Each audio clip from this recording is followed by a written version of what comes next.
terjadi. Allah manggil Nabi Adam. Adam, kenapa kamu makan itu? Bukankah pohon-pohon yang lain, buah-buah yang lain itu cukup? Kenapa kamu makan yang saya larang itu? Terus jawabnya Nabi Adam ini yang unik, yang kita harus bela Nabi Adam ila yaumil qiyamah. Wa izzatika ya Rabbi ma adzunnu anna ahadan yahlifu bika kadiban.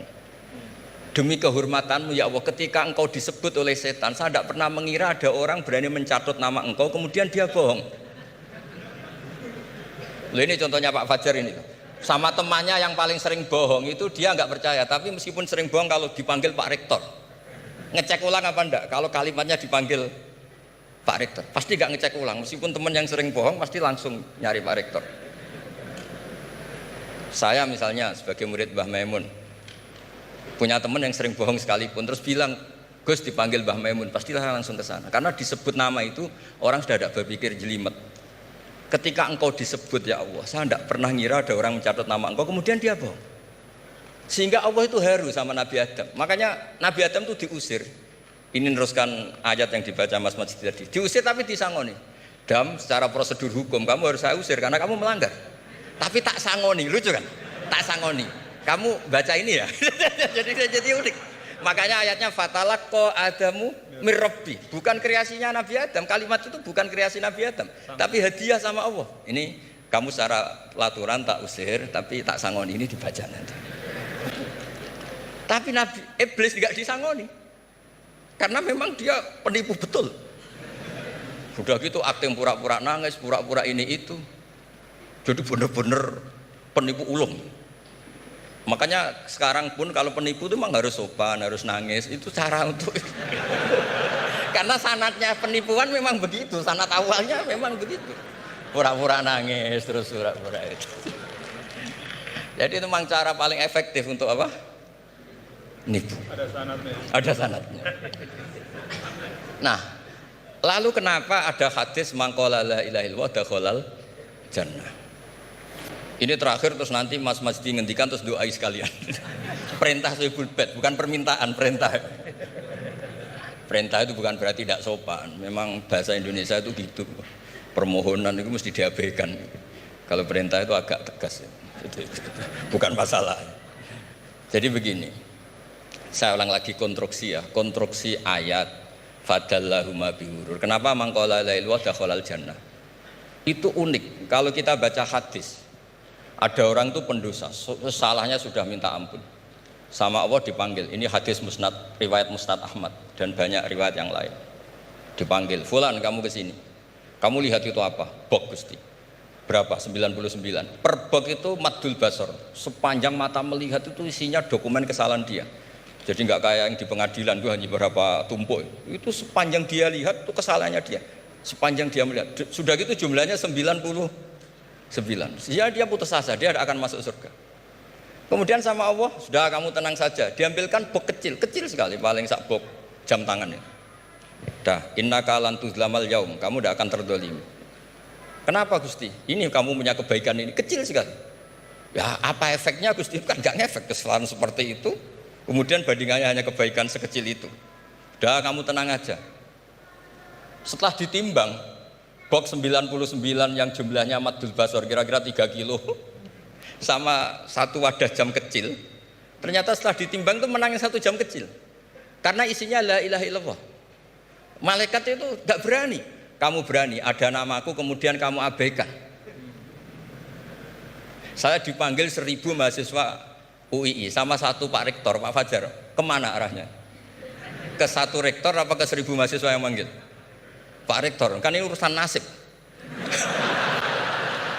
Allahu Akbar. Nah ini cerita. Malaikat yang nimbang Pak Warsono itu diprovokasi sama malaikat yang lain. Kamu berani nggak mempertimbangkan kata Allah di situ? Wah ya tidak berani.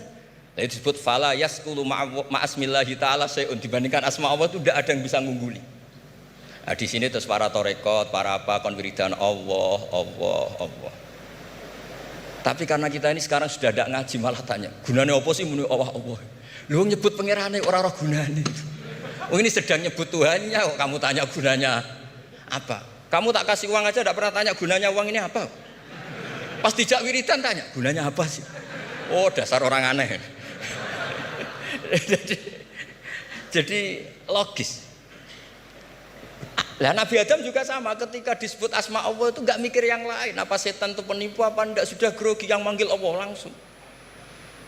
Nah makanya saya mohon kenapa kita memahami mangkana akhiru kalamihi Allah la ilaha illallah dakhalal jannah, karena dengan itu malaikat nggak berani macam-macam. Jadi nanti kalau Anda ketemu malaikat tukang hisab, ayo silahkan abaikan nama Allah. Kalau kamu berani berarti tidak malaikatnya Allah. Masa namanya Allah gak dipertimbangkan? Ya tadi misalnya dosen-dosen UI ada undangan seminar menjanjikan, enggak seminar menjanjikan tapi yang manggil rektor, milih mana? Kira-kira saja milih rektor kan? Karena ini nasib berkelanjutan kan kalau seminar kan. Apalagi ini asmane Allah. Nah, makanya Nabi ngendikan fato satisi jilat wasakula ismuwah. Kemudian bok kesalahan tadi jomplang kalah, kemudian yang menang hanya asmanya Allah Subhanahu wa ta'ala. Makanya terus disebut, sudah Nabi ketika tanya amal apa paling baik ya Rasulullah, gini dzikrullah fisirri wal alan gini-gini, dan kamu mati dan kamu hidup walisanu katarbun, kamu harus selalu ingat Allah ta'ala. Lah dene saya sekarang itu sudah biasa ingat Allah terus disuruh ingat rektor, ya muga-muga itu tugas dari Allah juga. Saya tidak tahu apa benar apa tidak tahu. Tapi yang jelas saya tidak jenis orang yang apa ya, terus nganggep apa dunia penting betul. Tapi yo penting lah gue sanggup mati. Tapi yang jelas supaya sampean ngerti madhab saya, karena ini ngaji dan saya punya niat baik, maka saya ungkapkan cara berpikir saya. Jadi sampean tidak usah kaget. Mungkin namanya kan mengabaikan kesalahan, cara berpikir nggak gitu. Kita punya riwayat sahihah bahwa ketika malaikat mengabaikan semua kesalahan ini karena nggak berani memperbandingkan asmane Allah dengan yang lain. Makanya disebut di akhir hadis fala yaskulu ma'asmillahi ta'ala sayun. Ketika sudah nyebut Allah harus dianggap selesai.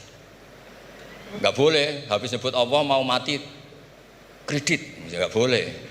BPKB di bank ini enggak boleh. Nanti akhir hayatnya bilang BPKB bukan Allah. Enggak harus kata Allah itu mengunci. Disebut akhiru kalami. Lah kalau sampean tanya, kenapa itu menjadi penting? Karena tadi malaikat tidak akan memperbandingkan Allah dengan yang lainnya. Makanya ketika ulama-ulama sufi, kalau kamu habis salah istighfar, nanti di sohifah kamu akan ditulis habis salah. Terus di belakang ditulis, tapi setelah itu dia bilang astagfirullahaladzim. Nanti malaikat tinggal aja kamu teror. Kamu mempertimbangkan Allah apa yang itu? Ini tak ajarin. Kalau tepak ya kamu didengar, kalau tidak malah digebuki. Tidak tahu saya. Tapi itu ijazah resmi nih hari ini.